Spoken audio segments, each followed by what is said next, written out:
구약 시대에는 제사를 통하여서 죄 사함 받고 그리고 하나님을 만나고 또한 복을 이제 받게 됩니다. 제사 제도가 폐지된 신약 시대에서는 우리의 예배를 통하여서 하나님께서 우리의 죄를 용서해 주시고 그리고 우리가 하나님을 만나게 되고 그리고 복을 받게 됩니다. 그러므로 이 구약에 있는 제사 제도에 대해서 우리가 올바로 이해하지 아니하고서는 오늘 우리들이 드리는 예배에서 하나님께서 예배하신 그 은혜를 우리가 기대할 수가 없습니다. 이 구약에는 5가지의 제사가 있습니다. 이 5가지 번제, 소제, 화목제, 속건제, 속죄제, 이 5가지의 이 제사의 본질은 무엇이냐 하면은 우리 인간은 희생 제물이 없이 하나님 앞에 나아갈 수 없다라고 하는 사실입니다. 그래서 하나님은 반드시 희생 제물을 통하여서 제사를 받기 때문에 오늘날 우리들도 구약의 모든 희생 제물의 예표가 되시는 어린 양 예수 그리스도 없이는 하나님께서 예배를 받지 않는다고 하는 사실을 우리들이 분명히 아시기를 바랍니다. 우리가 예수님 때문에 이렇게 하나님의 성전에 나와서 마음껏 우리가 예배 드릴 수 있다고 하는 이 사실, 이것을 우리들이 잊어서는 안 됩니다. 오늘은 5대 제사 가운데 2번째인 소제에 대하여서 우리 함께 깊이 생각하면서 의뢰를 나누고자 합니다. 소제, 이건 영어로요 meal offering이에요. grain offering이라고 그리고 이거는 곡식으로 드리는 제사입니다. 이것은 이제 히브리 말로 민하라고 하는 말인데 이 말은 이제 제물, 예물, 그리고 이제 영적으로는 헌신, 봉사, 감사, 이러한 뜻을 가지고 있습니다. 이 소제는 이제 번제와 화목제와 함께 이렇게 병행해서 드리는 거예요. 독립적으로도 보다도 이렇게 번제 드리고 그 다음에 화목제를 그 다음에 이제 소제를 함께 드립니다. 그런데 이제 이게 이제 곡식으로 드리기 때문에 누구나 다 예물을 가지고 이 소제의 예물을 가지고 하나님 앞에 나와서 제사를 드릴 수 있다 하는 사실을 우리들이 늘 마음에 간직하시기를 바랍니다. 자, 이 소제는 죄로 말미암아 지옥 갈 인간들이 제사를 통해서 구원받고 그 구원의 은혜에 감격해서 드리는 감사의 제사입니다. 번제가 사죄의 제사라고 할 것 같으면은 이 소제는 구원받은 백성들이 자신의 삶을 이제 드리는 헌신의 제사요 감사의 제사인 것입니다. 이것은 의무적인 것이 아니에요. 이것은 기쁜 마음으로 자원하는 마음으로 드리는 감사의 제사인 것입니다. 이 이제 소제를 보게 되면은 첫 번째 제사인 번제와 비슷한 몇 가지 점이 있습니다. 우선 우리가 생각할 것은 번제의 제물이 반드시 흠 없는 수컷이어야 되듯이 소제의 제물도 반드시 고운 가루로 드려야 됩니다. 이 고운 가루라고 하는 것은 거기에 아무 흠도 없는 것을 의미합니다. 그래서 이 번제나 이 소제의 고운 가루, 흠 없는 제물이나 고운 가루는 바로 예수 그리스도가 흠없고 죄가 없는 분임을 예표하고 있습니다. 두 번째로는 이 소제는 이 번제처럼 불로 다 이렇게 태워서 이제 드리는 화제입니다. 그래서 하나님께 향기로운 냄새로 영광 돌리는 것이 이게 소제입니다. 또 소제는 제사장들이 매일 아침 저녁으로 상번제, 하번제 이렇게 번제를 드릴 때에 그 번제 다음에 소제를 함께 드립니다. 이것은 번제의 피 뿌림으로 죄 사함을 받고 난 후에 소재로 이 죄 사함에 대한 감사로 그리고 또 감사가 너무 감사해서 헌신의 결단을 할 때에 이렇게 이제 소재를 드리는데, 사랑하는 여러분, 우리가 어떻게 하나님께 헌신하며 감사하며 거룩한 삶을 살 수가 있습니까? 우리가 어떻게 자, 과거에는 번제로 드리고 소제를 드리는데 우리가 이 소제를 오늘날 드릴 수 없으니까 어떻게 드리는 겁니까? 우리가 하나님께 헌신하고 감사하며 거룩한 삶을 드릴 수 있는 것은 먼저 무엇부터 선행이 되어야 되느냐 하면 죄 씻음부터 선행이 되어야 된다고 하는 사실입니다. 그래서 죄 씻음을 받고 하나님으로부터 의롭다함을 얻은 다음에 그 다음에 우리는 이제 헌신하고 감사하고 그리고 거룩한 성화의 삶을 살게 된다고 하는 사실입니다. 그래서 우리가 하나님 앞에 나왔을 때는 먼저 우리 예배자의 자세는 먼저 내 죄를 하나님 앞에 먼저 고백을 하고 내 죄의 사함을 얻은 다음에 그때 그 다음서부터 우리가 하나님께 감사하고 하나님 앞에 헌신하고 결단을 할 수 있다고 하는 사실입니다. 사랑하는 여러분, 우리가 매일 그리고 또한 주일마다 주 앞에 나올 때마다 우리가 예수 그리스도로 말미암아 죄 사함을 얻는 놀라운 역사 이후에 하나님 앞에 기도하며 감사하는 여러분이 되시기를 주의 이름으로 간절히 축원합니다. 자, 이 소재의 제물에는요 4가지 요소가 있습니다. 첫째는 고운 가루, 두 번째는 기름, 세 번째는 유향, 네 번째는 소금. 이 4가지 요소가 이제 함께 어우러질 때 소재 제사가 온전히 이루어지는 것입니다. 자, 소재에서 제일 중요한 핵심은 무엇이냐면 반드시 고운 가루로 드려야 한다는 사실이에요. 우리가 1절을 우리 다시 한번 읽어보시겠습니다. 1절을 시작. 누구든지 소재의 예물을 여호와께 드리려거든 고운 가루로 예물을 삼아 그 위에 기름을 붓고 또 그 위에 유향을 놓아. 자, 이제 가장 중요한 건 고운 가루예요. 자, 그림에서 보면은요 저기 이렇게 보리 이삭이나 또 밀 이삭이 있지 않습니까? 그것을 탈곡을 해서 알곡을 저렇게 만드는 것입니다. 그 알곡을 만들어 다음에 알곡에서 고운 가루를 만들어야 합니다. 자, 이게 이제 소재는요 화제거든요. 불로 이렇게 태워서 하나님 앞에 그 냄새를 올려 드리는 건데, 아니 뭐 어차피 불로 태울 거 이 고운 가루로 만들 필요가 없지 않습니까? 뭐 이삭을 가든지 알고 곡식 알을 갖다가서 던져서 이렇게 태우면 되지 않겠어요? 우리 그런 생각이 듭니다. 그런데 소재에 있어서 가장 중요한 것은 고운 가루를 만들어라 하는 것입니다.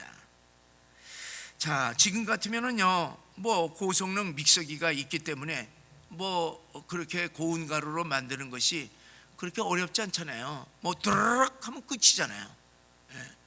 그런데 옛날에는 어떻게 고운 가루로 만들었습니까? 곡식을 고운 가루로 만들 때 뭘로 가지고 만들어요? 맷돌입니다. 맷돌질을 하는 거예요. 저도 어렸을 때 할머니 댁에 갔을 때 맷돌질을 해봤어요. 두부 만들 때 맷돌질을 했는데 그거 쉬운 게 아니더라고요. 자, 여러분, 이 맷돌로 곡식을 이제 가루로 만드는데 한번 이렇게 해서 한번 가한다고 해서 그것이 고운 가루로 되겠습니까? 몇 차례 이 맷돌질을 해야 됩니다. 그리고 또한 이제 가한 것을 갖다가서 채로 걸러내야 되지 않겠어요? 그래서 채로 걸러내고 또 이렇게 손으로 이렇게 잡아서 뭐가 껄껄껄껄 하면은 그건 고운 가루가 될 수가 없어요. 그거 안 됩니다. 그러니까 그거를 이제 아주 곱게 갈기 위해서는 맷돌질도 여러 번 해야 되고 채로도 많이 받아내야 할 것입니다. 사랑하는 성도 여러분, 하나님이 왜 고운 가루를 만들어서 제사를 드리게 한 것입니까? 그것은요, 정성을 다하여서 고운 가루를 만들듯이 하나님 앞에 나올 때에 마음속에 있는 모든 죄와 허물의 응어리들을 다 갈아서 하나님의 보시기에 고운 모습으로 나오라고 하는 뜻인 줄을 아시기를 바랍니다. 사랑하는 성도 여러분, 우리가 신앙생활을 열심히 해도 우리 마음속을 이렇게 들여다보면은요, 뭐가 있습니까? 크고 작은 곡식 알맹이들이 있지 않습니까? 탐욕이나 음란이나 거짓이나 미움이나 혈기, 시기, 또 상처들, 또 이 교만, 불평 같은 크고 작은 곡식 알맹이들이 있는데, 이런 알맹이들을 맷돌을 가지고서 갈고 그리고 체에 걸려서 고운 가루로 만들어 하나님 앞에 제사 예배를 드려라 그랬습니다. 그래야만 하나님께서 향내나는 예배로 받아주신다고 하는 말씀입니다. 자, 그러면 여러분, 어떻게 우리의 이 마음의 응어리들, 마음의 이 곡식의 알갱이들을 어떻게 가루로 만들 수가 있습니까? 그것은요, 맷돌질 같은 고난의 과정을 거쳐야만 할 것입니다. 고난의 과정을 거치지 아니하면은 부서질 수가 없는 것이. 그래서 갈라디아 5장 24절의 말씀 보면은 그리스도 예수의 사람들은 육체와 함께 그 정욕과 탐심을 십자가에 못 박았느니라 그랬어요. 여러분, 우리 예수 믿는 우리들은 우리 안에 있는 모든 이런 알갱이들, 하나님이 받아들이시지 않는 이 알갱이들을 어떻게 해야 되느냐? 십자가에 못을 박아라, 이렇게 말씀하시는 것입니다. 그래서 십자가에 못 박는 고난의 과정을 거쳐야만 고운 가루가 될 수 있다는 말씀이에요. 여러분, 구약에 있어서의 고난의 화신이라고 부르는 사람이 있습니다. 누구입니까? 욥이지 않습니까? 욥은 23장, 욥기 23장 10절에 보면은 내가 가는 길을 그가 아시나니 그가 나를 단련하신 후에 내가 순금과 같이 되어 나오리라 했습니다. 욥은 지금 당하는 그 수많은 고난의 연단 이후에 순금같이, 고운 가루같이 나오리라고 하는 것을 믿었습니다. 그런데 지금은 뭐예요? 아직도 알갱이가 있는 것이에요. 여러분, 욥 보세요. 얼마나 의로운 사람입니까? 사랑하는 여러분, 맷돌질로 고운 가루가 된 것은, 이것은 영적으로 무엇을 의미합니까? 예수님의 성육신 과정과 그리고 예수님의 성품과 예수님의 십자가의 고난을 예표하고 있습니다. 흠없으신 예수님의 전생애를 상징하고 있는 것입니다. 하나님이신 예수님이 인간의 몸을 입고 이 땅에 하늘의 미랄로 오신 성육신 그 자체가 고운 가루의 과정이 아니고 무엇이겠습니까? 특별히 겟세마네 동산에서의 피땀 흘리면서 쥐어짜는 그 기도는 바로 고운 가루의 모습이라고 볼 수가 있습니다. 십자가에서의 고통은 예수님의 생애 속에서 당한 그 모든 고통의 총체였습니다. 그리고 고운 가루의 집합체였습니다. 예수님의 인성이 십자가 위에서 완전히 부서지고 깨어지는 가루가 되는 순간이었던 것입니다. 사랑하는 여러분, 우리가 어떻게 고운 가루가 되어서 하나님이 기뻐 받으시는 예배를 드릴 수가 있겠습니까? 어떻게 우리가 헌신 예배 하지만은 우리가 어떻게 고운 가루가 되어서 하나님 앞에 헌신할 수 있는 인생이 되겠냐 하는 말씀이에요. 십자가에서 고운 가루가 되신 예수님이 나의 삶 속에서 성육신 해야만 될 줄 믿으시기를 바랍니다. 나는 죽고 주님이 나의 삶을 통하여서 일하실 때에 비로소 고운 가루가 되는 줄 믿으시기를 바랍니다. 여러분, 참된 신앙생활이 무엇입니까? 우리는 일평생 우리가 예수 믿고 구원받은 다음에 우리가 주님이 오라 그러실 때까지 우리들이 신앙생활 하잖아요. 근데 신앙생활도 참된 신앙생활이 있고 그냥 형식적인 신앙생활이 있습니다. 참된 신앙생활은 어떤 삶이에요? 그것은 다른 것이 아니라 주님을 닮아가는 성화의 삶, 이것이 우리들이 참된 신앙생활이에요. 많은 사람들이 의롭다함을 칭함을 받는 과거적인 구원에 머물러 있는 사람들이 얼마나 많이 있어요.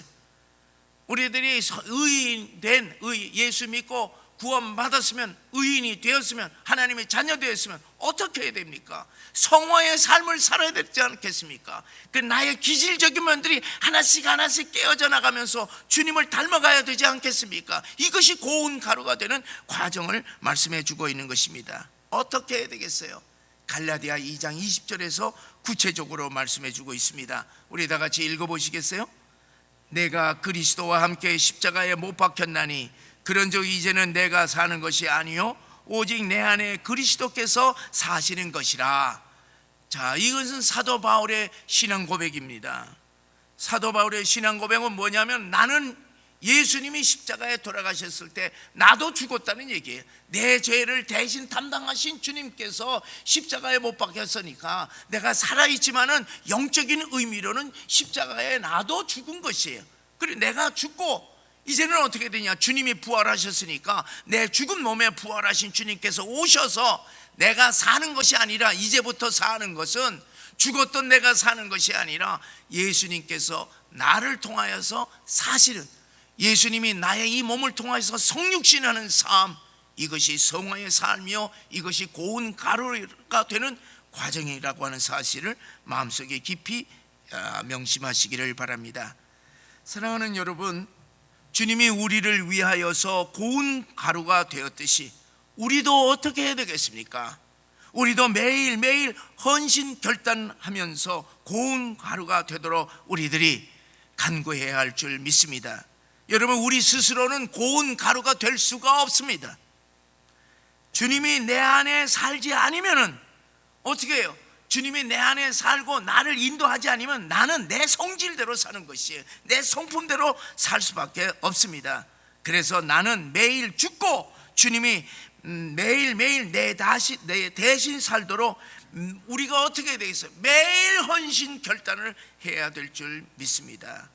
우리의 거친 성품, 거짓된 삶, 그리고 탐욕, 혈기, 음란, 교만을 십자가에 못 박으면서 주님, 내 대신 주님 말씀하여 주시옵소서. 내가 말하는 것이 아니라 주님 말씀하여 주시옵소서. 내가 행동하는 것이 아니라 주님이 행동하시옵소서. 주님의 성품을 담게 하여 주시옵소서. 늘 헌신 결단을 해야 될 줄 믿습니다. 그래서 우리의 말과 우리의 행동과 우리의 삶이 예수님의 고운 가루처럼 부드러워짐으로 말미암아 하나님 앞과 사람들 앞에서 그리스도의 향기를 바라는 여러분과 제가 되시기를 주의 이름으로 간절히 축원합니다. 두 번째는요, 고운 가루에 기름을 부으라 그랬습니다. 고운 가루 위에 기름을 부어서 어떻게 해요? 반죽을 하라는 얘기죠. 반죽을 하라는 얘기예요. 여기 기름이라고 하는 것은 올리브유, 감람유를 얘기하는 거예요. 근데 이제 이것은 물질적인 것이지만은 영적으로 기름은 무엇을 상징하고 있습니까? 성령을 상징하고 있습니다. 우리가 아무리 고운 가루라 하더라도 기름으로 반죽해야만 한다고 하는 사실이에요. 우리가 아무리 예수님을 믿고 열정적으로 주님을 섬기고 그리고 헌신한다 하더라도 성령의 기름 부음이 있어야만 된다고 하는 사실입니다. 왜 그렇습니까?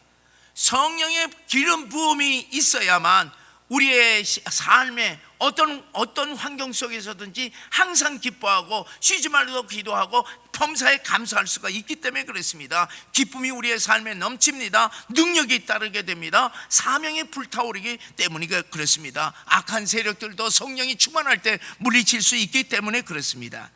예수 믿는 것에 만족하는 것이 아니라 성령의 기름 부으심을 우리들이 늘 간구해야 할 줄 믿습니다. 그래서 우리 말에 성령이 반죽이 돼야 돼요. 우리가 하는 말에 성령이 반죽이 돼야 됩니다. 오순절에 120명 성도들에게 성령의 기름 부음이 있었을 때에 그들이 밖에 나가서 말을 할 때 어떤 역사가 일어났습니까? 권세가, 말에 권세가 있었어요. 그리고 그들의 말에 어떻게 이 15나라에서 온 사람들이 그 말을 다 이해했던 것입니다. 하늘의 신령한 천사의 방언의 역사들이 일어난 것이에요. 성령이 임하니까. 그리고 능력이 나타났습니다. 그리고 예루살렘뿐만 아니라 세상을 변화시키는 놀라운 인생들이 되었던 것입니다. 기름 부음의 역사. 여러분, 우리의 생각과 우리의 마음과 우리의 몸에도 성령으로 반죽되어야 할 줄 믿습니다. 그렇게 되면은 하나님의 능력이 우리의 생각과 우리의 마음과 우리의 이 행동을 통하여서 놀랍게 역사할 줄 믿으시고 언제나 우리의 성령의 충만함을 간구하시기를 주님의 이름으로 간절히 축원합니다. 성령이 충만하게 역사할 때 이스라엘 백성들 앞에 갈라진 홍해가 오늘 우리 앞에서도 우리의 홍해도 갈라질 줄 믿습니다. 이스라엘 백성 앞에 여리고성이 무너졌듯이 우리 앞에 놓여 있는 여리고성과 같은 난공불락의 장벽들도 어려운 인생의 문제들도 성령 충만할 때 무너질 줄 믿으시기를 바랍니다.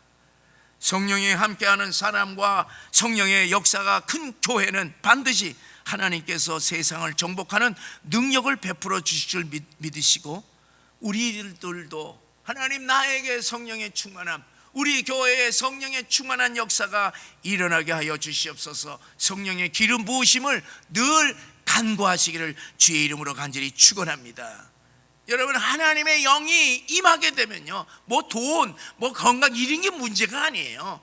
하나님의 영이 하나님께서 역사하시게 되면요, 우리들이 상상할 수 없는 놀라운 기적의 역사들이 일어난다는 거 하는 사실을 믿으시고 성령의 충만함, 기름 부으심을 늘 간구하시기를 바랍니다. 세 번째로는 유향을 놓아라 그랬어요. 유향은 향기를 내는 향이죠. 그러니까 이 제물이 향기로운 제물이 되기 위하여서 거기다가 유향을 얹으라고 그랬습니다. 섞으라는 얘기예요. 유향의 영적인 의미가 무엇이겠습니까? 이것은요, 성도의 기도입니다. 요한계시록 8장 4절의 말씀을 우리 함께 읽어보시겠습니다. 향연이 성도의 기도와 함께 천사의 손으로부터 하나님 앞으로 올라가는도다. 우리가 기도할 때에요, 천사가 손으로 우리의 기도를 받아서 하늘로 올린다는 말씀이에요. 놀랍지 않습니까? 보이지는 않지만은 우리의 기도를 천사가 받아서 하나님의 보좌에 올린다고 하는 사실 믿으시기 바랍니다. 시편 141편 2절에 보면은요, 나의 기도가 주의 앞에 분향함과 같이 되게 하소서. 나의 기도가 주님 앞에 분향하는 거야. 분향함 같이 되게 하여 주시옵소서. 여러분, 이 제단의 향단에는요, 불이 꺼져서는 안 됩니다. 그래서 제단의 향불이 꺼지지 않고 늘 불이 켜져 있듯이 이 기도의 불이 항상 우리의 삶 속에 기도의 불을 꺼쳐서는 안 되는 것이. 그래서 하나님의 뜻에 맞는 삶이 무엇이겠어요? 쉬지 말고 기도하라는 얘기, 기도를 끊치지 말라는 얘기입니다. 그래서 기도는요, 마음의 기도가 있잖아요. 얼마든지 우리들이 마음의 기도하는 거예요. 하나님을 향하여서, 세상을 향하여서 우리의 마음을 쏟는 것이 아니라 하나님을 향하여서 말씀을 우리들이 묵상하면서 얼마든지 우리가 쉬지 않고 우리가 기도의 향을 올릴 수가 있다고 하는 사실을 우리 명심하시길 바랍니다. 아무리 잘 먹고 아무리 잘 산다 할지라도요, 숨을 제대로 쉬지 않으면은요, 그 사람의 건강은 약해질 수밖에 없습니다. 숨 쉬지 제대로 안 하면 모든 기능이 약해져 버리는 겁니다. 우리 가정에, 우리 교회에 항상 기도의 불이 항상 피어져 있다고 할 것 같으면은 우리와 우리 교회뿐만 아니라 나라도 세상도 살릴 수 있다고 하는 사실을 믿으시기 바랍니다. 여러분, 우리들이 매일 9시, 밤 9시에 나라와 교회를 위하여서 드리는 우리들의 기도를 하나님께서 들으시고, 전능하신 하나님, 능력의 하나님, 우리의 기도를 들어주시기를 원하시는 하나님께서 응답하시는 줄 믿으시고, 우리 모든 성도님들이 다 9시 딱 되면 딱 모든 건 놓고, 그리고 하나님 앞에 기도할 때에 놀라운 역사가 일어날 줄 믿으시기를 바랍니다. 네 번째로 보면은요, 소금을 치라고 그랬습니다. 소금은 무슨 역할을 해요? 방부제예요. 썩지 않게 하는 방부제입니다. 고운 가루에 기름을 부어서 잘 반죽하고 향을 피워도 이것을 그냥 방치하게 되면은 부패하기 때문에 소금을 치라 하는 얘기입니다. 여러분, 우리 인간은요, 가만히 놔두게 되면은 어떻게 돼요? 그냥 무능해지게 되고, 그 다음에 부패해지기 쉽습니다.